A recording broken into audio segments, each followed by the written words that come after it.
हरिः ॐ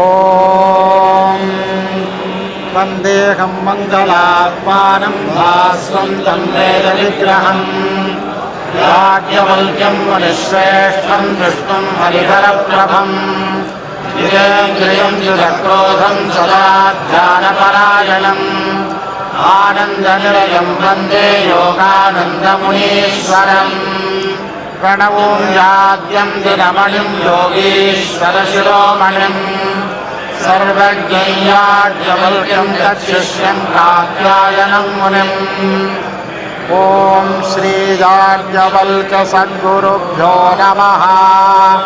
कण्वकात्यायनादिमहर्षिभ्यो नमः। हरिः ॐ। Vedas are created by Lord Brahmadeva.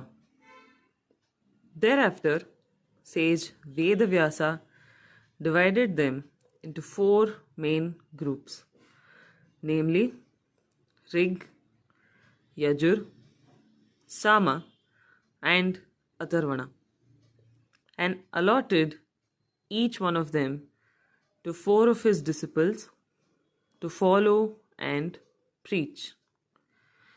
One among them was Rishi Vaishampayana. They resided in the land of King Suriya. The king also provided all the necessary needs for the ashram. But even though he was a good and a righteous ruler, due to some of his bad vices, he acquired a chronic illness and suffered day and night with it. The royal treatments did not give the slightest relief. And then he found and came to Guru Sage Vaishampayana and seeked for a salvation and begged for his life. But there was no progress in his health even after several attempts. And then Vaishampayana asked one of his disciples, Yagnavalka, to go and perform a ritual as a remedy. But he refused to perform any such rites, since the king's fate was inevitable due to his karma. But the sage anyhow convinced him to do so and accept his command. They went to the king's palace and performed it as per the Vedic rule. And at the end, he called the king to have the holy water. But the king was very skeptical about this, since 3 to 4 sages have already asked him to do this but have failed. Upon observing the king's nature and attitude towards it, the sage was very annoyed. He thought it was right for the king to go through the sufferings, because it was a punishment for all his bad deeds in his previous life.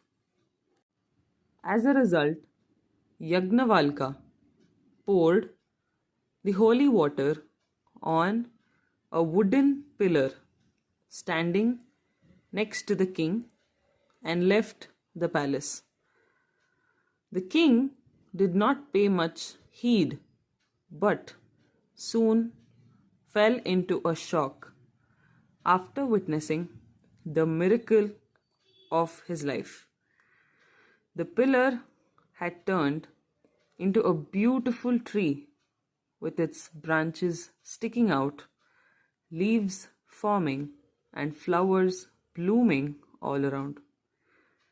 Everyone in the palace were in awe.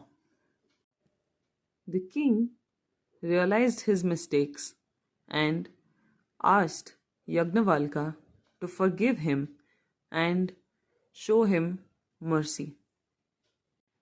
But Yagnavalka turned him down. When Guru Vaishampayana got to know about this, he interfered and said that a king is the protector of his people, and so it is our duty to save him, and asked him to go back. But an enraged Yagnavalka disagreed and said that it is against the universal law, and also insulted the food being provided by the king. Guruji was infuriated by such behavior and said that he was undeserving and was not worth to continue staying in this ashram. He asked him to get out immediately, but to return all of his teachings before leaving. Without hesitating, Yagnavalka chanted all of the mantras and preachings out of his mouth, and surprisingly, all of it fell solid on the ground. Although Guruji was stunned by the power of his knowledge, he did not like those Vedic chantings to go in vain.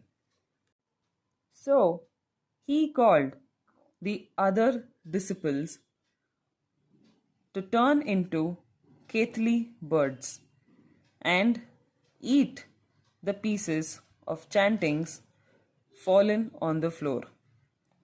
And henceforth, Yajur Vedam was broken down into 3 pieces, and then again it was rejoined in Krishna Yajur Vedam. Then Yagnavalka had done penance for making those hasty decisions.